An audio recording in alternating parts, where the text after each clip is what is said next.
حضرت علی شیر خدا فرماتے ہیں بخاری مسلم میں، فرماتے ہیں مجھے قسم ہے اس ذات کی جس نے زمین چیر کے دانہ پیدا کیا ہے، مجھ سے رحمت عالم صلی اللہ علیہ وسلم نے وعدہ فرمایا کہ علی یاد رکھنا تم سے صرف مومن ہی پیار کرے گا، اور جس سینے میں تمہارا بغض ہوگا وہ سینہ مومن کا نہیں منافق کا ہوگا۔ تم سے مومن پیار کریں گے، مومنوں کے دلوں میں کشش ہوگی تمہارے لیے، ان کے سینے کشادہ ہوں گے تمہارے حق میں۔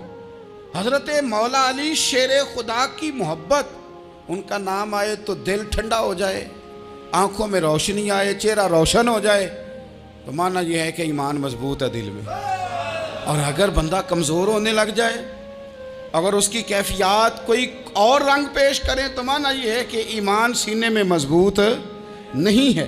حضرت علی شیر خدا سے حضور کا جو قربت کا تعلق دیکھیں، کچھ لوگ ایسے ہوتے ہیں کہ جن سے قربت ہوتی ہے، آپ نے کبھی دیکھا ہے ہر بندے سے مل کے بندہ رو نہیں سکتا، ہر بندے کو دیکھ کے رونا آتا نہیں، لیکن کچھ لوگوں سے روح ملتی ہے نا کسی کی، تو ویسے کبھی وہ بندے مل جائے نا، دل کرتا ہے تینوں سامنے بٹھا لاں، تیرے درد پرانے چھیڑاں۔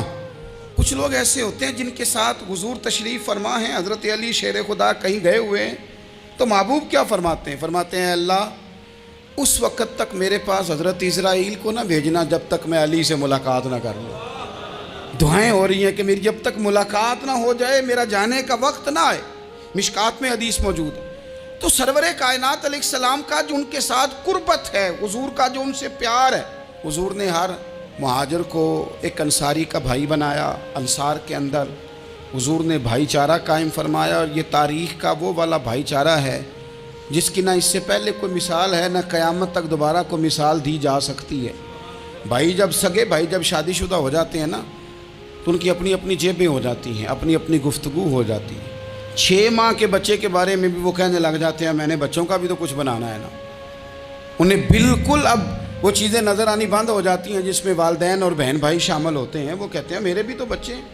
لیکن یہ بھائی چارہ مہاجرین اور انصار کا اتنا زبردست اور معنی خیز ہے، حضور نے بھائی چارہ قائم فرمایا۔ سگے بھائیوں کو وراثت دینا مشکل ہوتا ہے، بڑا کہہ رہا ہوتا ہے کمائی تو میں نے کی تھی، چھوٹا کہہ رہا ہوتا ہے کہ باہر تو پہلے میں گیا تھا، جھگڑے جھگڑے۔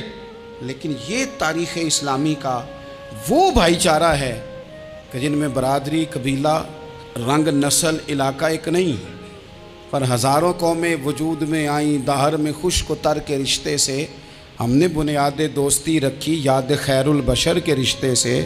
اور اقبال نے جن انداز میں اس مضمون کو بیان کیا ہے وہ انداز ہی نرالا ہے۔ اقبال فرماتے ہیں خاص ہے ترکیب میں قوم رسول ہاشمی، بننے میں کوئی خاص، ان کی ترکیب ہی کوئی خاص ہے۔ حضور نے بھائی بھائی بنا دیا۔ اب بھائی جن کو دینی اسلامی مذہبی بھائی بنایا ہے، وہ دوسرے بھائی کے بارے میں کیا ذہن رکھتا ہے؟ وہ کہتا ہے کہ میرے بھائی میرا کاروبار بھی آدھا تیرا، جائیداد بھی آدھی تیری، چونکہ تو میرا بھائی ہے تو تو رسی لے کے پیمائش کر لے، میں اپنا گھر بھی بانٹ کے آدھا تجھے دینا چاہتا ہوں۔ جب اس قدر زیادہ لوگوں کی نظریاتی پختگی ہوئی اور لوگ اس قدر زیادہ مزاج رکھنے لگے، تو پھر ایک خاص قربت کا ماحول وہاں نظر آیا۔ پھر وہ جو مہاجر بن کے آئے تھے اور بہت زیادہ جن لوگوں نے جہاد کیا تھا، جد و جہد کی تھی، گھر بار چھوڑے تھے، پھر ان لوگوں کو زیادہ دشواری نہیں ہوئی، زیادہ آزمائش نہیں ہوئی دل لگانے میں اور مدینے میں رہنے میں، بڑی آسانی سے وہ لوگ وہاں رہنے لگے، اور بڑی جلدی ان کا مدینے سے اور اہل مدینہ سے پیار بڑھ گیا۔ تو میرے عزیز بھائیوں، حضور نے ہر انصاری اور مہاجر کو ایک دوسرے کا بھائی بنا دیا، سب کو بنا دیا۔ حضرت علی رہ گئے، اب یہ تو دونوں مہاجر ہیں، حضور بھی مکہ شریف سے آئے ہیں، حضرت علی بھی، بظاہر تو دونوں مہاجر ہیں، اگرچہ ساری زمین کے مالک رسول پاک ہیں، سب کو بھائی بھائی بنا دیا۔ تو اب ہر بندے کو بھائی مل رہا ہے، اور بھائی بڑے پیارے ہوتے ہیں۔ میں کئی دفعہ کہتا ہوں کہ بھائی بڑے پیارے ہوتے ہیں، کچھ قدورتیں دنیاوی طور پر معاذ اللہ دلوں میں آ جاتی ہیں، لیکن بھائی کا درد جو بھائی محسوس کر سکتا ہے وہ بھی دوسرے کو محسوس نہیں ہوتا۔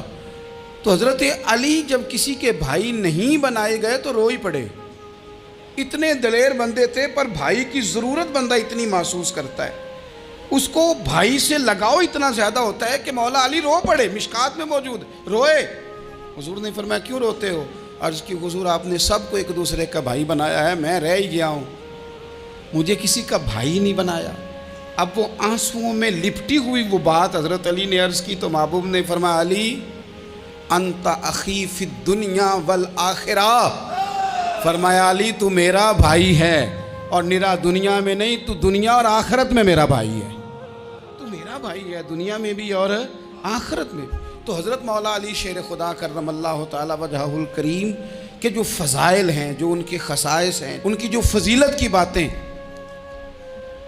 میں نے جیسے کہا کہ انہیں بڑی زیادہ دلچسپی تھی میدان جہاد سے، شوق شہادت ان کا دیدنی تھا۔ ایک موقع پر نبی پاک صلی اللہ تعالیٰ علیہ وسلم نے ارادہ فرمایا کہ حضرت علی کو اپنا نائب بنا کے مدینہ منورہ میں چھوڑ کے جایا جائے۔ محبوب کریم علیہ السلام جب بھی تشریف لے جاتے تھے تو کسی ایک کو نائب بنا کر مدینہ منورہ میں چھوڑ جاتے۔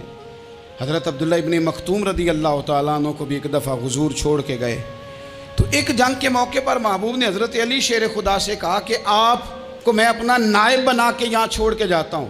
یہاں لوگ جان چھڑاتے ہیں، کام کا جب وقت آتا ہے، میدان میں نکلنے کا وقت آتا ہے تو جان چھڑاتے ہیں، اور وہ کہتے ہیں کہ باقی سارے کام لے لو، جب وقت مشکل آئے تو پھر ہمیں کام نہ بتاؤ۔ اب مشکل وقت ہے، جہاد میں جانا ہے۔ حضرت مولا علی شیر خدا کرم اللہ تعالی وجہہ الکریم کو حضور نے فرمایا کہ اس دفعہ میرا ارادہ بنا ہے کہ تمہیں چھوڑ کے جاؤں۔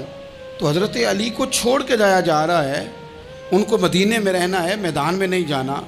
عام آدمی کتنا پسند کرتا ہے کہ میں آرام سے رہوں گا، لیکن حضرت علی کو اتنا شوق تھا میدان جہاد کا، اتنی تڑپ تھی ان کے دل کے اندر کہ عرض کرنے لگے یا رسول اللہ صلی اللہ تعالیٰ علیہ وسلم، رو پڑے، کہنے لگے حضور ساری دنیا میدان میں جہاد کرے گی اور میں یہاں عورتوں اور بچوں کے پاس رہوں گا، میں یہاں عورتوں اور بچوں کے بیچ وقت گزاروں، حضور مجھے لے کے جائیں۔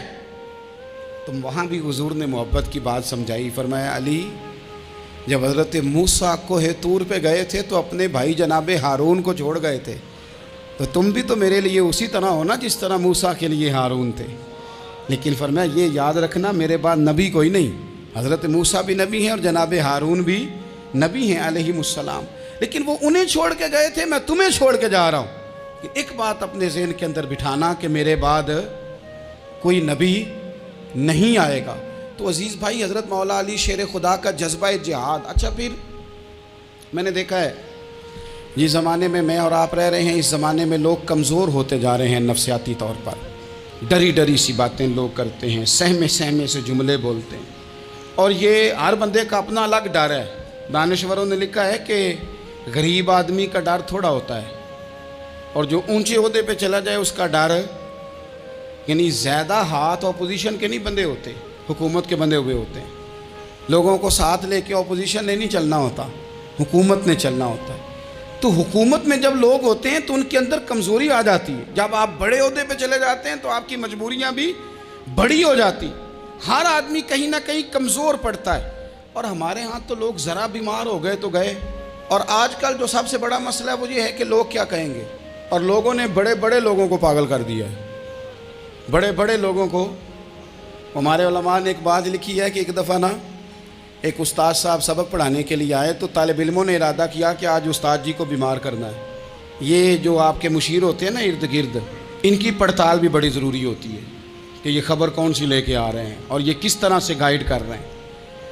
ہمیں تنقید کرنے والا بندہ اچھا تو نہیں لگتا، لیکن تنقید کرنے والے جو ہوتے ہیں وہ ہمیں نکھارتے ہیں، وہ ہماری کمزوریاں جو ہمارے اپنے نہیں نکال سکتے وہ نکال کے ہمیں بتاتے ہیں کہ تم یہاں کمزوری کر رہے، اس کا نفع ہوتا ہے۔ طالب علموں نے ارادہ کیا ایک دفعہ، یہ ہم جو اتنی زیادہ توجہ کرتے ہیں نا لوگوں کی باتوں پہ، لوگ کیا کہیں گے، میں کئی دفعہ دوستوں سے عرض کرتا ہوں زیادہ وضاحتیں نہ دیا کریں، زیادہ وضاحتیں دینے سے بھی بندہ کمزور ہو جاتا ہے۔ ہر وقت کا انداز وضاحتوں کا اور ہر وقت دفاعی محاذ پہ نہیں کھڑے رہنا چاہیے۔ وہ ارادہ کر لیا لوگوں نے، طالب علموں نے، کہ استاد جی کو بیمار کرنا ہے، تو استاد سب چنگے بھلے اچھے بھلے صحت مند آئے، کلاس میں داخل ہوئے تو پہلا شاگرد کہتا ہے استاد جی خیر ہے، آنکھیں بڑی سرخ ہیں۔ میں چل دوڑ جا بیوقوف آدمی، بالکل ٹھیک ہوں، چل کلاس میں بیٹھ چل۔ تھوڑا سا آگے گئے تو دوسرا شاگرد، انہوں نے اب 10-15 نے ارادہ کیا ہوا تھا، دوسرا کہنے لگا خیریت ہے، بڑے کمزور کمزور لگ رہے ہیں۔ اس نے کہا میں بالکل ٹھیک ہوں، کمزور کا چل دوڑ جا اپنا کام کر۔ وہ تیسرے کے پاس گئے تو کہنے لگا استاد صاحب خیر ہے، آپ کے تو مجھے ہاتھ بھی کامتے دکھائی دے رہے ہیں۔ اس نے کہا اچھا واقعی؟ اب چوتھے نے بھی یہی بات کی، پانچویں نے یہی بات کی، تو آدھا گھنٹہ گزرا تو استاد جی کو سچ مچ بخار چڑھ گیا، وہ چھٹی پہ چلے گئے۔ کیوں؟ باتوں پہ توجہ ہے نا، لوگوں کے سامنے ہم لوگوں کی باتوں کے مطابق اپنے معاملات کو ترتیب دیتے ہیں نا۔ کچھ لوگ سوشل میڈیا دیکھ کے نظریہ قائم کرتے ہیں، کچھ ہوا دیکھ کے نظریہ قائم کرتے ہیں۔ وہ قائد اعظم محمد علی جناح کی ایک بات نہیں بھولتی کہ انہوں نے کہا تھا، ہندو لیڈر جو تھا جس کو لوگ گاندھی کہتے تھے، اس سے کہا تھا تیری اور میری سیاست میں فرق ہے، تو لوگوں کا رجحان دیکھ کے فیصلہ کرتا ہے اور میں، قائد اعظم کہنے لگے، میں فیصلہ کر کے لوگوں کا رجحان ادھر کر دیا کرتا ہوں۔ یہ کمال ہوتا ہے کسی شخص کا کہ اس کا اپنا نظریہ غالب آئے، بجائے اس کے کہ وہ دیکھے آج کل لوگ کیا کہہ رہے ہیں تو لہذا میں اس طرح کا ڈھل جاؤں۔ لوگ تو ایک وقت کے لیے کچھ کہتے ہیں، پھر اگلے 4 گھنٹوں میں کچھ اور کہتے ہیں۔ حضرت مولا علی کے مزاج میں استقامت ہے، اور جو لوگ جو بہت زیادہ پراپوگنڈا کرتے ہیں اور بہت زیادہ کسی کے بارے میں بات کرتے ہیں، ان کا وہ مزاج نہیں، ان کی وہ طبیعت نہیں، وہ اپنے حساب سے فیصلہ کرتے۔ ایک شخص تھا عمر بن عبد ود، 90 سال کا بوڑھا، لیکن جب تلوار لے کے میدان میں آتا تھا تو 1000 آدمی کے مقابلے میں لڑتا تھا، اور لوگ جگہ جگہ یہ کہتے تھے تو اس طرح ہے جس طرح عمر بن عبد ود لوگوں کو ڈراتا ہے، تو اس طرح ہو گیا۔ یہ اس کے ارد گرد کے لوگ اس کی مثالیں دیتے تھے۔ جنگ خندق جب ہو رہی تھی تو یہ مقابلے میں آ گیا، تو حضرت علی المرتضیٰ شیر خدا کرم اللہ تعالی وجہ الکریم بھی تشریف فرما تھے۔ اب پورے عرب کے اندر اس کے بارے میں یہ کہا جاتا تھا کہ اس سے نہ لڑو، وہ تو خونخوار ہے، وہ تو درندہ ہے، وہ تو جنگلی شیر کی طرح آتا ہے، وہ تو کاٹ کھانے کو دوڑتا ہے، اس سے کون لڑے؟ ایک خیال تھا۔ اور وہ پراپوگنڈا بعض اوقات اتنا زیادہ کسی کے بارے میں ہوتا ہے کہ میں بچے لوگ آتے ہیں نا بچہ دام کرانے کے لیے، تو کہتے ہیں پیر صاحب بڑا ضدی ہے، کسی کی بات نہیں مانتا، باقی بچے ٹھیک تھے، یہ تو بڑا ہی نالائق نکل آیا ہے۔ تو میں کہتا ہوں کہ آپ اس کے سامنے یہ والی باتیں نہ کریں، یہ پکا ہو جائے گا کہ میں ضدی ہوں۔ تو آپ ذہن بنا رہے ہیں اس کا کہ تو اس طرح کا ہے۔ ذہن بنا دیا لوگوں نے کہ عمر ابن عبد ود کے مقابلے میں کوئی نہیں آ سکتا۔ خندق میں یہ آیا، اس نے للکارا مسلمانوں کو، آؤ وہ تمہاری جنت کدھر ہے جس کے بارے میں تم کہتے ہو کہ ہم شہید ہوں گے، تو آؤ میرے مقابلے میں نکلو۔ جب اس نے پہلی دفعہ للکارا تو ابھی بات ختم نہیں ہوئی تھی کہ مولا علی تلوار لے کے اللہ اکبر کہتے کھڑے ہو گئے۔ حضور نے فرمایا بیٹھ جاؤ، حضرت علی پھر بیٹھ گئے۔ وہ پھر پکارا اٹھو کوئی میرے مقابلے میں، تو مولا علی شیر خدا پھر کھڑے ہو گئے، پھر کھڑے ہو گئے۔ حضور نے فرمایا بیٹھ جا۔ ایک شخص نے کہا علی یہ عمر بن عبد ود ہیں، فرمایا مجھے پتہ ہے۔ نہیں سمجھے آپ بات، میں آپ کو سمجھا کے لایا ہوں پیچھے سے کہ پراپوگنڈا کرتے ہیں نا لوگ، ہو آگے نہ جانا، یہاں کرنٹ بڑا زیادہ ہے، وولٹیج بڑے سخت ہیں، تو آگے نہ بڑھنا۔ بھائی کیا ہو جائے گا، اٹھ باندھ کمر کیوں ڈرتا ہے، پھر دیکھ خدا کیا کرتا ہے۔ حضرت علی تیسری دفعہ اس نے کہا نا ہے کوئی، تو حضرت علی پھر اٹھے۔ اب تو رسول پاک صلی اللہ تعالی علیہ وسلم نے تھپکی دی۔ بعض جگہ یہ ہے کہ حضور نے خود تلوار تھمائی، سر پہ امامہ باندھا، اور حضور نے فتح یابی کی دعا فرمائی۔ حضرت علی گھوڑے پہ بیٹھے نکلے، اور جب اس کے سامنے گئے تو جا کے کہنے لگا میرا پتہ ہے۔ حضرت علی فرمانے لگے تو اپنا چھوڑ، میرا پتہ ہے تجھے، مجھے تو جانتا ہے۔ کہنے لگا میں 1000 کے مقابلے میں اکیلا لڑتا ہوں۔ حضرت علی شیر خدا فرمانے لگے پتہ نہیں تو کن سے لڑتا رہا ہے، جانے وہ کون ہے جن سے تو لڑتا رہا ہے، وہ کون 1000 تھے جو تیرے مقابلے میں آتے تھے، پتہ نہیں۔ تو کہنے لگا میرا نام میری ماں نے عمر بن عبد ود رکھا ہے۔ فرمایا چھوڑ تو، میری ماں نے میرا نام حیدر رکھا ہے۔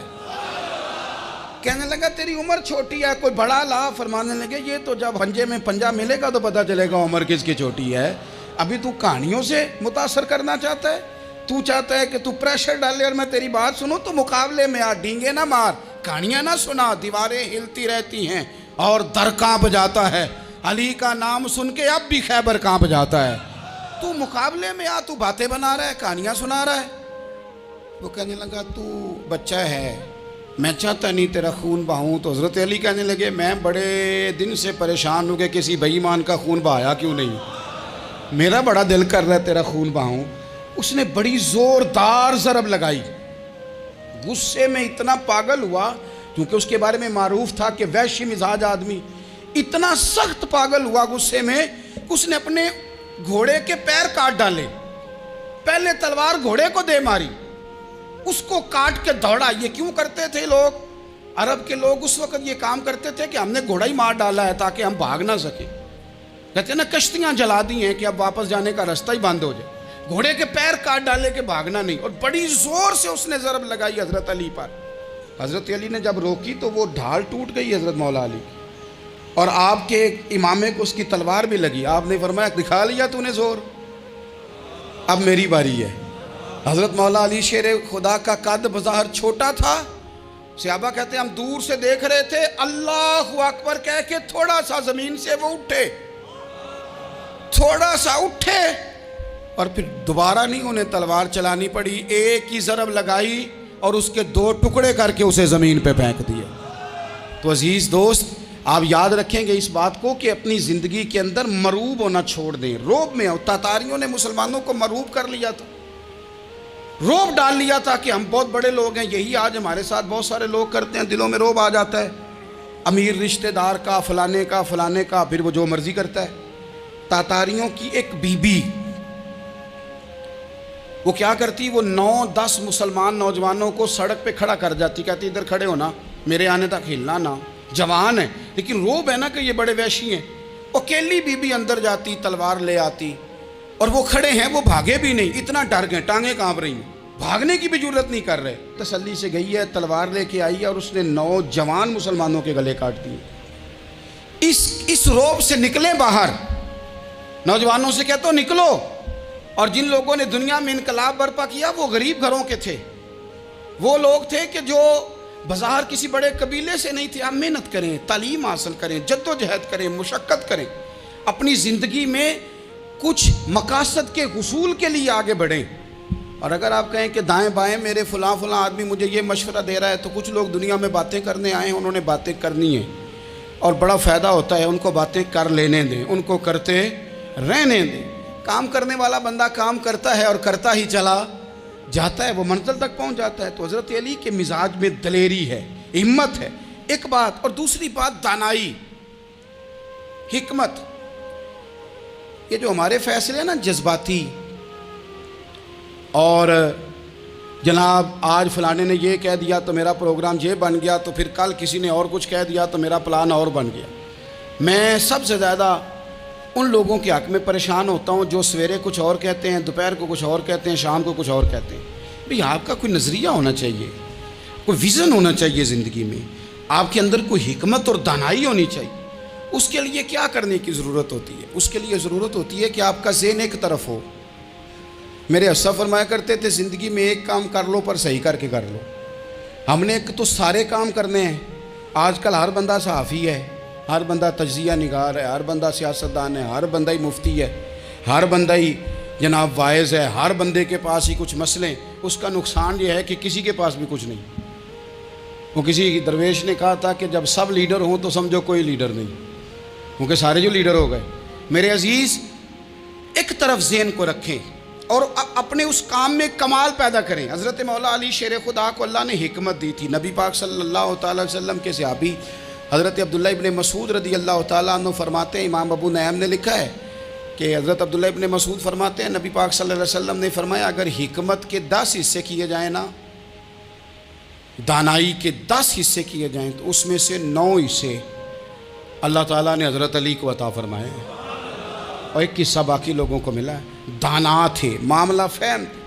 کچھ بندے بڑے منافق قسم کے تھے، تو حضرت علی اذان ہو گئی تو وہ حضرت مولا علی شیر خدا کے پاس آ گئے، اذان ہو گئی، حضرت علی نے جماعت کرانی۔ ان کا خیال تھا کہ آج ہم نے جماعت لیٹ کرانی ہے کسی طریقے سے۔ ہم چونکہ زیادہ باتیں، میں دوستوں سے کہتا ہوں بہت زیادہ خبریں نہ دیکھا کرو، بہت زیادہ بھی چیزیں نہ سنا کرو۔ آپ تو میرے بھائی موبائل کے اندر چلے جائیں گے، پھر باہر کی دنیا تو اور ہے، تو تھوڑا باہر بھی نکلیں تصویروں سے، تھوڑا باہر بھی آئیں، دیگر معاملات بھی دیکھیں۔ ہمیں بڑے بڑے اچھے لوگ زندگی میں مل جائیں گے، لیکن ہم ان کے قریب نہیں جاتے، ہم دیکھتے نہیں کہ اصل بات کیا ہے، سنی سنائی چیزوں پر زیادہ گمان کرتے ہیں۔ اب حضرت علی چونکہ بڑے دانا تھے، مصلے پہ بڑھ رہے ہیں، جماعت کھڑی کرنی ہے، اللہ اکبر کہہ رہے ہیں، بندوں کا خیال تھا نماز لیٹ کرانی ہو، نے فٹافٹ حضرت علی سے کہا کہ حضور ذرا وہ جانور تو بتائیے گا کتنے ہیں جو انڈے دیتے ہیں، اور ذرا وہ بھی بتائیے گا جو بچے دیتے ہیں۔ یہ ذرا اب کتنے کو بندہ جانور گنے، آہستہ آہستہ بندہ شمار کرے، وہ بکری جو ہے وہ بچہ دیتی ہے، مرغی انڈا دیتی ہے، اور گائیں جو ہے وہ بچہ دیتی ہے، اور بطخ جو ہے وہ انڈا دیتی ہے۔ بندہ تو یہ گننے لگ جائے تو حضرت علی شیر خدا یہاں ہاتھ ہیں، فرمانے لگے گھر جا کے گن لینا، موٹی سی بات بتاتا ہوں، جن جانوروں کے کان باہر ہوتے ہیں وہ بچے دیتے ہیں، جن کے اندر ہوتے ہیں وہ انڈے دیتے ہیں۔ اللہ اکبر، نماز کی نیت باندھ لی، تم گننا گھر جا کے۔